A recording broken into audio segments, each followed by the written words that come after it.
तो हेलो दोस्तों, आज हम पढ़ने वाले हैं कक्षा 11वीं का पार्ट 2, जिसका टॉपिक थोड़ा सा छूट गया था कि पंचवर्षीय योजना के लक्ष्य क्या होते हैं। हमने इससे पहले क्लास में 2.1 टॉपिक पढ़ा है और एक बॉक्स 1 में जो दिया गया है वो पढ़ा है। अब जो आगे रह रहा है वो पढ़ेंगे। जिन्होंने पहले की क्लासें नहीं पढ़ी है वो पहले के लेक्चर देख सकते हैं, ज़्यादा अच्छे से समझ आएगा ये। तो स्टार्ट करते हैं। इसमें 2.2 में क्या है कि पंचवर्षीय योजना के लक्ष्य मतलब होता है कि पंचवर्षीय योजना से हम क्या पाना चाहते हैं। ठीक है, तो सबसे पहले ये देखना होगा कि पंचवर्षीय योजना होती क्यों है। देखो क्या होता है ना कि हमारे पास संसाधन जो है वो सीमित है, फिर चाहे वो पैसा हो या फिर कोई मशीनरी हो या फिर इंफ्रास्ट्रक्चर हो या जो भी हो, सीमित है। तो हम एक एग्जाम्पल से समझते हैं कि जब भी हमारे घर में 10,000 की इनकम है, ठीक है, अब 10,000 की इनकम में अगर हम सब कुछ पाना चाहते हैं तो ये तो नहीं होगा। हमें कुछ ना कुछ खर्चों को ऐसा देना पड़ेगा जो इम्पोर्टेंट खर्चे हैं। ठीक है, उसके बाद कुछ ऐसे खर्चे होंगे जिसको हम थोड़ा सा लेट करें तो चलेगा, कुछ ऐसे खर्चे होंगे जिसको ना भी करें तो कोई दिक्कत नहीं आएगी। ठीक है ना, कहीं घूमने जाना है, ये खर्चा ना भी करेंगे तो ऐसा कुछ दिक्कत नहीं आएगा, नहीं घूमेंगे तो ज़िंदगी थोड़ी तबाह हो जाएगी। ठीक है, तो ऐसे ही होता है, संसाधन हमेशा सीमित होता है। तो सीमित संसाधन में हमें किसी न किसी खर्चे को तो प्रायोरिटी देनी पड़ेगी। तो वही होता है पंचवर्षीय योजना। ठीक है, कि कोई चीज़ ज़्यादा पिछड़ा हुआ है देश में, कोई विभाग ज़्यादा पिछड़ा हुआ है, फिर चाहे वो कृषि का विभाग हो या फिर आधुनिकीकरण का हो या फिर कोई भी एक विभाग हो। ठीक है, तो वो ज़्यादा पिछड़ा हुआ है तो कहीं ना कहीं वो इम्पोर्टेंट खर्चा है, हमारा एक देश का इम्पोर्टेंट खर्चा है, वो उस पर खर्चा करना बहुत ज़रूरी हो गया है। अगर उस पर और खर्चा नहीं करा तो कहीं ना कहीं उसके चक्कर में बाइक का एक पार्ट खराब हो तो कहीं ना कहीं वो पूरी बाइक खराब हो जाती है, अगर हम उसे ठीक ना कराएं तो धीरे धीरे। तो वही सीन एक देश में हो जाएगा, अगर एक पार्ट पे हम वो खर्चा ना करें तो धीरे धीरे फिर पूरा देश का जो और दूसरे विभाग हैं उस पर भी असर पड़ना चालू हो जाएगा। तो इसलिए क्या करते हैं, हम सीमित संसाधन है, सब चीज़ों को हम एक साथ नहीं ठीक कर सकते, तो इसलिए हम क्या करते हैं कि पंचवर्षीय योजना में हम किसी एक को प्रायोरिटी देते हैं कि इस पंचवर्षीय योजना में हम इस चीज़ को ठीक करने का प्रयास करेंगे। ठीक है, ऐसा नहीं है बाकियों पे हम ध्यान नहीं देंगे, लेकिन प्रायोरिटी हमारी जो पहली पसंद होगी वो ये होगी कि हम इसको ध्यान देंगे। ठीक है, तो पंचवर्षीय योजना के लक्ष्य क्या थे। सबसे पहली चीज़ तो हम ना कुछ DPSPs होते हैं, ठीक है, directive principles of state policy, जिसको हिंदी में क्या होता है, इसका मतलब हिंदी में ये होता है कि जब भी कोई पॉलिसी बनती है, कोई भी नियम बनता है, तो हमारी कुछ अवधारणाएं हैं कि हम इसको ठेस नहीं पहुंचाएंगे, फिर चाहे कोई भी नियम हो। जैसे समानता, कोई भी नीति आए हम समानता के साथ सेक्रीफाइस नहीं कर सकते। हम ऐसा नहीं है कि चलो इस नीति में ना थोड़ा सा समानता को साइड रखते हैं किसी एक वर्ग का, ऐसा नहीं होगा। समानता को हम कभी भी सेक्रीफाइस नहीं कर सकते। ठीक है, आत्मनिर्भरता, समृद्धि, देश का फायदा होना चाहिए उस नीति से, ऐसा नहीं, हम देश के फायदे को कभी भी इग्नोर नहीं कर सकते। ठीक है ना, देख के अनदेखा नहीं कर सकते। तो कुछ चीज़ें ऐसी होती है जिसको हम सेक्रीफाइस नहीं कर सकते। तो वही चीज़ें हैं कि पंचवर्षीय योजना के लक्ष्यों में समृद्धि का मतलब हम आगे पढ़ेंगे। अभी मतलब ये समझ लो कि बढ़ना या फिर किसी चीज़ में वृद्धि होना। ठीक है, देश की कमाई में वृद्धि होना। अभी बस एक छोटा सा ये समझ लेते हैं, देश के हित में वो होना चाहिए नीति, वो पंचवर्षीय योजना। तो समृद्धि, आधुनिकीकरण, ठीक है, टेक्नोलॉजी अच्छी होनी चाहिए या फिर टेक्नोलॉजी में हम अपनी वृद्धि करेंगे, मतलब अच्छा करेंगे। आत्मनिर्भरता, ठीक है, कि हम जो करेंगे आत्मनिर्भर होकर करेंगे, हमें किसी पर डिपेंड नहीं होना पड़ेगा।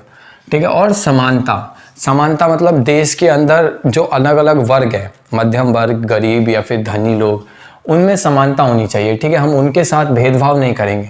तो ये कुछ 4 चीज़ें हैं जिनके साथ हम कभी भी सेक्रीफाइस नहीं करेंगे। कोई भी नीति बनाते टाइम हमें सेक्रीफाइस नहीं करना है। हम इनमें से किसी के साथ भी भेदभाव नहीं करेंगे कि चलो इस बार ही क्या करते हैं, इस पंचवर्षीय योजना में आत्मनिर्भरता को साइड कर देते हैं, इस 3 पे ध्यान देंगे, ऐसा नहीं होगा। इन चारों को साथ में लेके ही चलना है।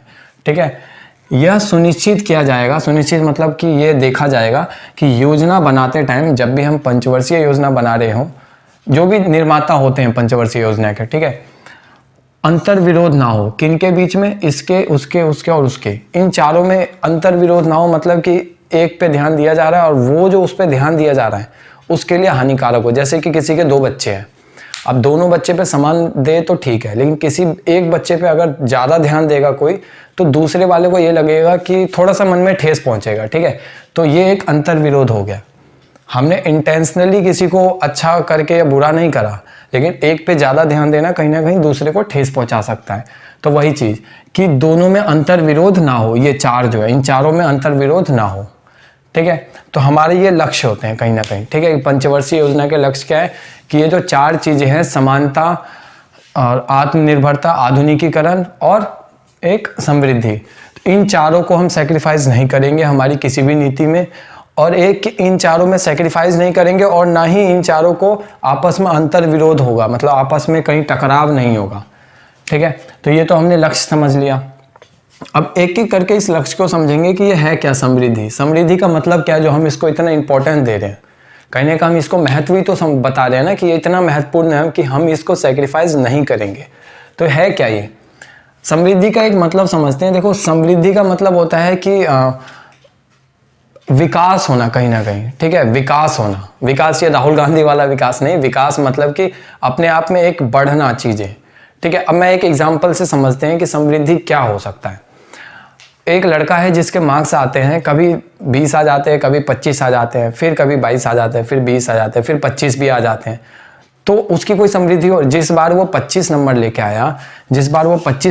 आया, क्या उसको मैं समृद्धि बोल दूंगा?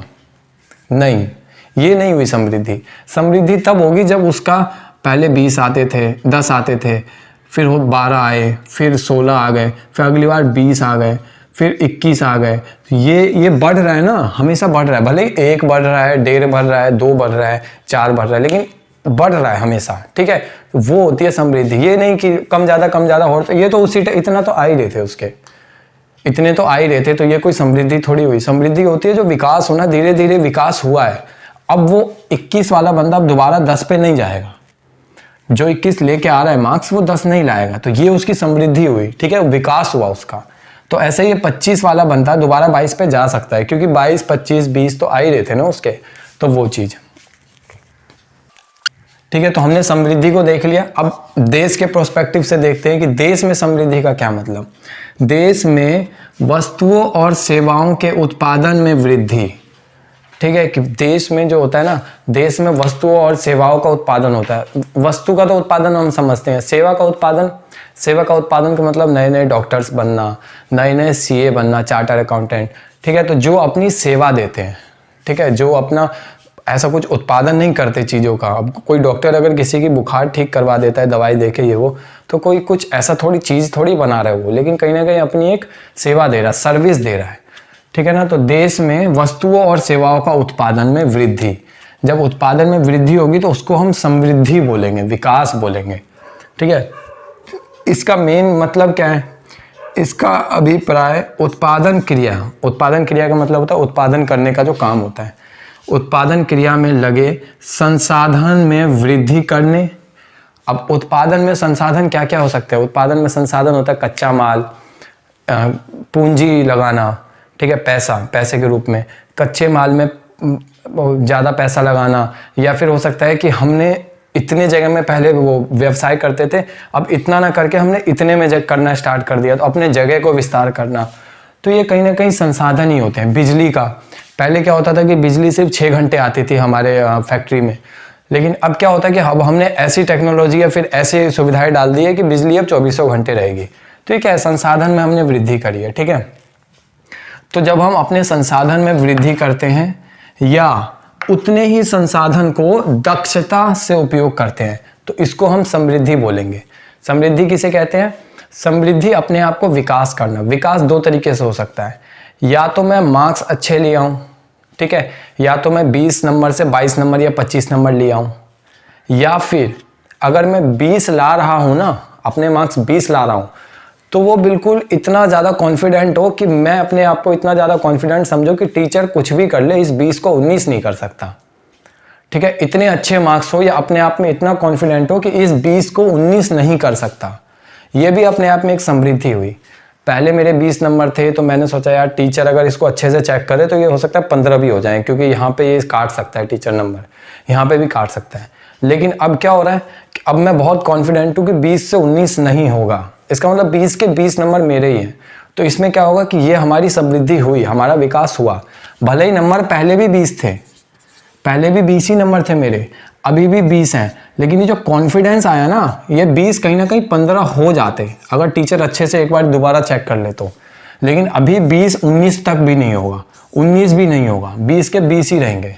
तो ये भी तो मेरी समृद्धि हुई ना।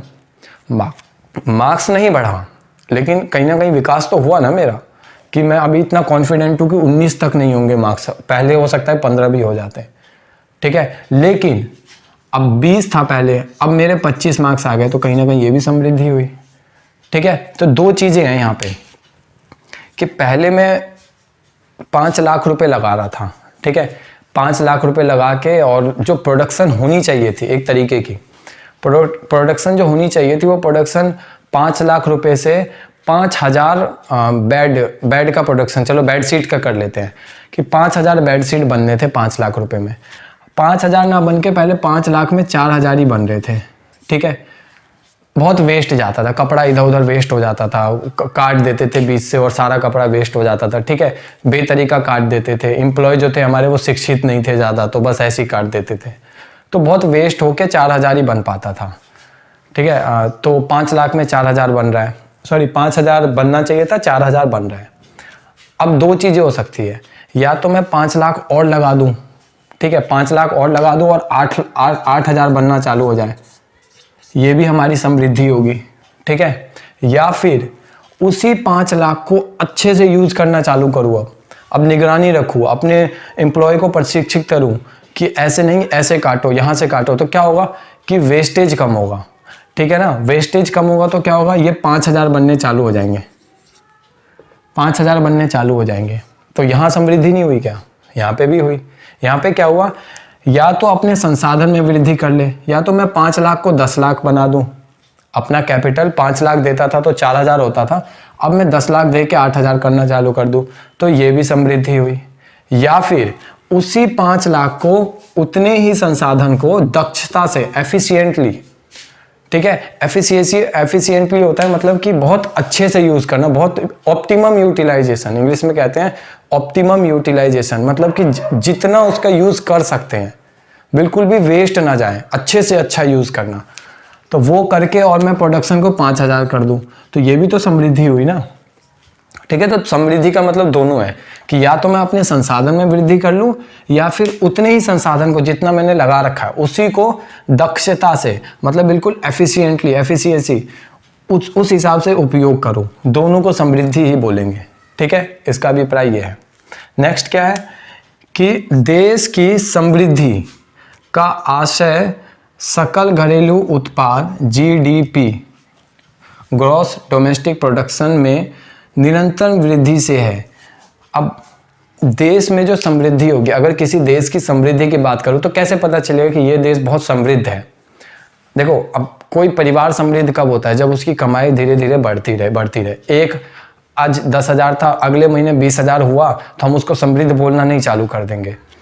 10,000 था, अगले महीने हो सकता है 12 हो या 20 हो या जो भी हो, फिर अगली बार थोड़ा सा बढ़े, फिर अगली बार थोड़ा सा बढ़े, तो धीरे धीरे बढ़ेगा ना, उसको हम समृद्ध बोलेंगे। ऐसे ही देश में है कि देश की कमाई हम कैसे नापते हैं, कि देश ने कितना इस साल कमाया, या कितना प्रोडक्शन हुआ, या कितना सेवाओं का उत्पादन हुआ, वो जीडीपी से नापते हैं, ठीक है। वही जीडीपी अगर धीरे धीरे बढ़ती रहे, निरंतर मतलब होता है लगातार, ठीक है, इस बार भी बढ़ा, अगली बार भी बढ़ा, अगली बार भी बढ़ा, भले थोड़ा बढ़े या ज़्यादा बढ़े, वो एक अलग मैटर है, बढ़ना चाहिए। तो निरंतर में वृद्धि होगी, निरंतर वृद्धि, तो उसको हम बोलेंगे कोई देश बहुत समृद्ध है या समृद्धि है इसमें, ठीक है, विकास कर रहा है वो देश। समृद्धि को हम विकास वर्ड से ज़्यादा समझ सकते हैं कि वो देश विकास कर रहा है, ठीक है। जीडीपी का मतलब क्या होता है, एक वर्ष की अवधि में देश में उत्पादित सभी वस्तुओं और सेवाओं का बाजार मूल्य। एक वर्ष की अवधि में, एक साल की अवधि में देश में जितना भी उत्पादन हुआ, फिर चाहे वो वस्तु का हो या सेवा का हो, सबका मूल्य अगर मैं निकालूं कि कितने रुपए का उत्पादन हुआ है, ठीक है, फिर चाहे वो सेवा का भी मूल्य होता है अपना, ठीक है ना, सेवा का भी मूल्य होता है। मैं अगर डॉक्टर को 10,000 रुपये दे के आया हूँ ना अपने किसी इलाज के लिए, तो ये कहीं ना कहीं मेरी जीडीपी में जाएगा, हमारे देश की जीडीपी में वो भी ऐड होता है। वो बात अलग है कि हम छोटे स्तर पे किसी को 50-100 रुपये दे के आते हैं गली में झोला छाप को, बंगाली डॉक्टर को, तो वो इतने ऊपर के लेवल तक पता भी नहीं चलता कि हमने उसको पैसे दिए, क्योंकि 50-100 रुपये की ट्रांजैक्शन को इतना एडवांस नहीं है हमारा देश कि 50-100 रुपये की ट्रांजैक्शन को भी देख सके। इसीलिए जो ऑनलाइन पेमेंट कहीं ना कहीं लाया गया है, तो इसीलिए लाया गया है कि धीरे धीरे हम पता कर सकें कि देश में कितना पेमेंट एक दिन में, 2 दिन में, 1 साल में, 1 महीने में कितना ट्रांजैक्शन होता है, ठीक है ना। और जो मर्चेंट अकाउंट होता है ना, मर्चेंट अकाउंट का मतलब है कि किसी दुकानदार का अकाउंट, दुकानदार के अकाउंट में कितना ट्रांजैक्शन हो रहा है, उस हिसाब से पता चलता है कि देश में कितना प्रोडक्शन हो रहा है। हमारा एक अकाउंट पेटीएम या फ़ोनपे का अलग होता है और दुकानदार का एक पेटीएम फ़ोनपे का अकाउंट अलग होता है, उसको मर्चेंट अकाउंट कहते हैं। दोनों में फ़र्क इसीलिए है क्योंकि मर्चेंट अकाउंट में जो होगा ना ट्रांजैक्शन, उस हिसाब से पता चलेगा कि देश में कुल कितना उत्पादन हुआ है। हम तो अपने दोस्त को भी भेजते हैं पैसा, तो क्या वो भी उत्पादन का पार्ट है? नहीं, वो मर्चेंट से पता चलेगा। तो इसलिए हम जब भी खरीदते हैं तो वो कहीं ना कहीं ऑनलाइन पेमेंट का इसलिए थोड़ा बढ़ावा दिया गया है, ठीक है ना। नहीं, छोटे स्तर पे 50 रुपये हम किसी को दे देते तो पता भी नहीं चलता कि मतलब अगर अर्थव्यवस्था का देखें तो वही चीज़ है कि एक वर्ष की अवधि में, हर वर्ष का अपना अलग जीडीपी रेट होता है, ठीक है। एक वर्ष की अवधि में देश में उत्पादित सभी वस्तुओं और सेवाओं का बाजार मूल्य मतलब बाजार में जो उसकी कीमत है, उसकी उस वस्तु की जो उत्पादन हुआ है इस वर्ष, उस सब का बाजार मूल्य मिला के हम देखते हैं कि इस वर्ष इतने ट्रिलियन डॉलर, इतने मिलियन डॉलर, इतने बिलियन डॉलर्स, इतने का उत्पादन हुआ है। ये हमारी जीडीपी रही थी, ठीक है। अब नेक्स्ट टॉपिक है, तो अब समृद्धि का नेक्स्ट टॉपिक क्या है? उसी का समृद्धि का ये अगला सब पार्ट कि कृषि क्षेत्र यानी प्राथमिक क्षेत्र हम जिसे कहते हैं कृषि क्षेत्र, औद्योगिक जिसे हम द्वितीय क्षेत्र कहते हैं, और सेवा क्षेत्र यानी तृतीय, ठीक है। तो ये जो 3 क्षेत्र होते हैं, ठीक है, हम इसको अर्थशास्त्र में हम पढ़ेंगे आगे। इन्हीं 3 क्षेत्र की बदौलत, इन्हीं 3 क्षेत्र के योगदान से, ये बदौलत कह सकते हो, सकल घरेलू उत्पाद ग्रॉस डोमेस्टिक प्रोडक्शन का आकलन होता है, ठीक है। कि इसका आकलन इसी से करते हैं कि क्या सेवा क्षेत्र ने कितनी कमाई की या कितना उत्पादन किया, औद्योगिक क्षेत्र ने कितना किया, या कृषि क्षेत्र में या मतलब प्राथमिक क्षेत्र में कितना किया, ठीक है। इन्हीं के आकलन होता है और यही 3 होते हैं, यही जो 3 है ये किसी अर्थव्यवस्था का ढांचा तैयार करते हैं। किसी अर्थव्यवस्था का जो ढांचा तैयार होता है, अर्थव्यवस्था का ढांचा कैसे तैयार होगा कि उस देश की कितनी इनकम है ना, एक साल में कितना प्रोडक्शन होता है, तो ये सारी चीज़ें तो जीडीपी तो बताता है। अब जब जीडीपी ही ये सारी चीज़ें बताएगा तो कहीं ना कहीं किसी देश के लिए हम अगर देखें कि ये देश विकास कर रहा है कि नहीं कर रहा है, तो फिर हम देख लेंगे सीधा कि जीडीपी इसका किस हिसाब से ग्रोथ है, जीडीपी ग्रोथ। अगर जीडीपी अच्छा ग्रोथ होगा तो कहीं ना कहीं वो देश विकास कर रहा है। तो वही चीज़ बता रहा है कि हम जीडीपी को ही ग्रोथ मानते हैं। अगर जीडीपी अच्छा होगा तो यही किसी अर्थव्यवस्था का ढांचा तैयार करता है कि अर्थव्यवस्था अच्छी है या बुरी है। तो ये तो जनरल बात है, पता ही है। बाकी ये 3 क्षेत्र होते हैं जो किसी देश की जीडीपी में योगदान देते हैं मेनली, ठीक है। अब नेक्स्ट टॉपिक है कि आधुनिकीकरण। अभी आजकल ये बहुत चर्चा में भी रहता है, नहीं सॉरी, चर्चा में तो खैर ये रहता है, बाकी आधुनिकीकरण भी है ही चर्चा में, ऐसी बात नहीं है। तो आधुनिकीकरण क्या होता है बताने की ज़रूरत नहीं है कि हर चीज़ में अपना एक आधुनिक चीज़ों को यूज़ करना। अब क्या होता है ना कि हर चीज़ परंपरा के हिसाब से नहीं अच्छी लगेगी। जैसे हम पहले कहते थे कि खाना बनाने के लिए हम लकड़ी का या गोबर का यूज़ करते थे, लेकिन अब नहीं कर सकते क्योंकि उसमें बहुत पॉल्यूशन होता है, ठीक है। हालांकि गोबर का यूज़ करना कहीं ना कहीं वो भी है कि गोबर तुम कहीं फेंकोगे तो उसको जला के यूज़ कर लेना एक अलग चीज़ है, वो भी तो गंदगी करेगी कहीं फेंकोगे तो, लेकिन अब जलाओगे तो भी तो ज़्यादा गंदगी होगी ना, क्योंकि कार्बन का इतना ज़्यादा निकलेगा और धुआं होगा, बहुत प्रदूषण होता है। तो आधुनिकीकरण मतलब हम टेक्नोलॉजी के साथ साथ, समय के साथ साथ अपने आप को बदलें जैसे समय की डिमांड है। पहले इतना ज़्यादा प्रदूषण नहीं था तो हम थोड़ा सा प्रदूषण करते भी थे तो नेचर संभाल लेता था अपने आप को, ठीक है। लेकिन अब इतना ज़्यादा प्रदूषण हो गया, इतनी गाड़ियाँ हो गई है, इतने लोग आराम की ज़िंदगी के लिए इतना प्रदूषण कर रहे हैं कि अब जो बाइक पे भी जा सकता है उसको भी कार से जाना है, ठीक है। नहीं है गर्मी तो भी फ्रिज, एसी चलाना है, हीटर चलाना है, तो इतना ज़्यादा सुविधा लेने लग गई कि कहीं ना कहीं पॉल्यूशन इतना ज़्यादा हो गया, हर चीज़ का पॉल्यूशन, फिर चाहे वो नॉइस पॉल्यूशन हो, ध्वनि प्रदूषण हो, वायु प्रदूषण हो, मिट्टी का प्रदूषण हो, ठीक है, तो बहुत सारी प्रदूषण। तो आधुनिकीकरण क्या होता है? वस्तुओं व सेवाओं के उत्पादन की परंपरागत प्रक्रिया मतलब कि वस्तुओं सेवाओं की परंपरागत प्रक्रिया मतलब जस्ट एग्जांपल हम फसल का देख लेते हैं। पहले क्या होता था, फसल उगाने के लिए पहले हम पूरा परिवार एकजुट होता था और पूरा परिवार खेतों में लग जाता था। ठीक है, और पूरा परिवार लग गया खेत में तो भी उतना ही अनाज हो रहा है। कहीं ना कहीं 19-20 का एक फ़र्क आता था, बहुत ज़्यादा नहीं। अगर मैं 5 आदमी के हिसाब से देखूं इनकम, तो 5 आदमी के हिसाब से इनकम नहीं होती है, ठीक है। लेकिन आदमी क्या सोचता है कि इस पूरे परिवार की इनकम है या फिर हमारे खेत से इतना निकला। खेत से नहीं निकला, एक्चुअली तुमने 5 लोग लगे थे, 5 लोग के हिसाब से देखो कितना हुआ, तो वो कहीं ना कहीं नहीं उतना प्रोडक्शन होता था, ठीक है। तो ये परंपरागत जो चले आ रही है सदियों से कह लो या फिर हमारे पूर्वजों से चले आ रही है, तो ये उत्पादन किसी वस्तु का उत्पादन या सेवा का उत्पादन, ठीक है, कोई वस्तु भी हो सकती है, कोई ऐसी वस्तु जिसको हम हाथ से ही बनाते थे। जस्ट फॉर कपड़ा समझ लो, कपड़ा हमने क्या करा, हम पहले हाथ से बनाते थे, बुनकर होते थे वो बुनते थे, तो ये परंपरा से चली आ रही है। लेकिन हमने जब उसको बदला तो पता चला कि हाँ ये अच्छी चीज़ हुई कि हम मशीन से बनाते हैं, मशीन से कपड़े सस्ते भी बनते हैं और वेस्ट भी कम होता है।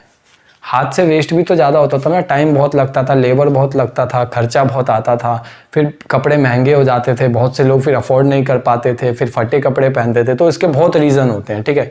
तो कहीं ना कहीं अगर आधुनिकीकरण ला रहे हैं तो अच्छा कर रहे हैं, ठीक है। तो वस्तु के उत्पादन की परंपरागत प्रक्रिया तथा रूढ़िवादी सामाजिक दृष्टिकोण। रूढ़िवादी का मतलब पता है क्या होता है? रूढ़िवादी तुमने सुना होगा, रूढ़िवादी सामाजिक दृष्टिकोण होता है कि कोई चीज़ अगर समाज में चल रही है ना, पहले से कोई परंपरा है या प्रथा है या फिर ऐसा कुछ है, विचारधारा है कोई, तो उसका ज्यों का त्यों मान लेना, ठीक है। अपना दिमाग नहीं लगाना कि यार ऐसा क्यों हो रहा है। जैसे जस्ट फॉर एग्जांपल अगर मैं महिलाओं का ही दूं, महिलाओं का तो आजकल बहुत तुम पकड़ के रहता है हमेशा, ठीक है, इतना तूल पकड़ लेता है। तो महिलाओं का क्या सीन है कि एक तो महिलाओं को ज़्यादा वो नहीं है, सिक्योरिटी नहीं है, ठीक है, तो ये भी कहीं ना कहीं एक अलग प्रथा है। दूसरी बात, महिलाओं को घर से बाहर ना जाने देना, ये भी तो एक प्रथा थी ना, पहले विचारधारा थी कि महिलाओं का काम है कि घर संभालना, बाहर नहीं। तो ये क्या था, एक रूढ़िवादी मतलब प्रथा थी, विचारधारा थी कि लोगों के अंदर बसा हुआ था। तो ये अभी तक चल रहा है कहीं ना कहीं। अब तो फिर भी बहुत कम हो गया, अब तो शहरों में जाते हैं, गांव में अभी भी यही होता है कि लोगों को निकलने नहीं देते बाहर, है ना, घर का ही काम करेंगे, बाहर नहीं काम करेंगे। बाहर नौकरी करना मतलब एक पता नहीं क्या जहर खा लेना जैसा, ठीक है। तो ये विचारधारा जो होती है ना, ये गलत विचारधारा है। मैंने सिर्फ एक औरत का एग्जाम्पल लिया, इसमें बहुत विचारधाराएं हो सकती है, ठीक है, कि लड़कों को ज़्यादा छूट है, लड़कियों को कम, लड़कों को पढ़ने देना, लड़कियों को नहीं पढ़ने देना, अभी भी है भारत में। अब कम हो गई है लेकिन है ज़रूर अभी भी। तो ये सामाजिक दृष्टिकोण जो है ना, दृष्टिकोण मतलब सोच, ये जो समाज की सोच है ना कहीं ना कहीं, कि लव मैरिज का भी हम एग्जाम्पल ले सकते हैं कि एक जाति के लोग दूसरी जाति में शादी अभी भी नहीं करते हैं, ठीक है, वो बहुत रेयर ही होता है किसी ऐसे में। और अगर हो जाए ना तो उस परिवार में उसका नाम हो जाता है कि इसने तो भाग के शादी करी, यानी तो अपने माता पिता के खिलाफ जाके शादी करी, ठीक है। तो इसको भी हम एक सामाजिक दृष्टिकोण मान सकते हैं, रूढ़िवादी सामाजिक दृष्टिकोण, कि पहले से ऐसा होता आ रहा है तो कहीं ना कहीं हम भी ज्यों का त्यों मानते चल रहे हैं, ठीक है। तो ये दृष्टिकोण होता है। समय के अनुकूल बदलना ही आधुनिकीकरण है। अब चाहे ये दृष्टिकोण सोचने का नज़रिया हो, ये जो विचारधारा है ये हो, या फिर उत्पादन की कोई प्रक्रिया हो, कैसे उत्पादन किया जाए किसी वस्तु का, इन दोनों की बात कर रहा है। आधुनिकीकरण सिर्फ ऐसा नहीं कि नई मशीन लाओ, नया उत्पादन करो या नई नई चीज़ें करो, बस वो नहीं।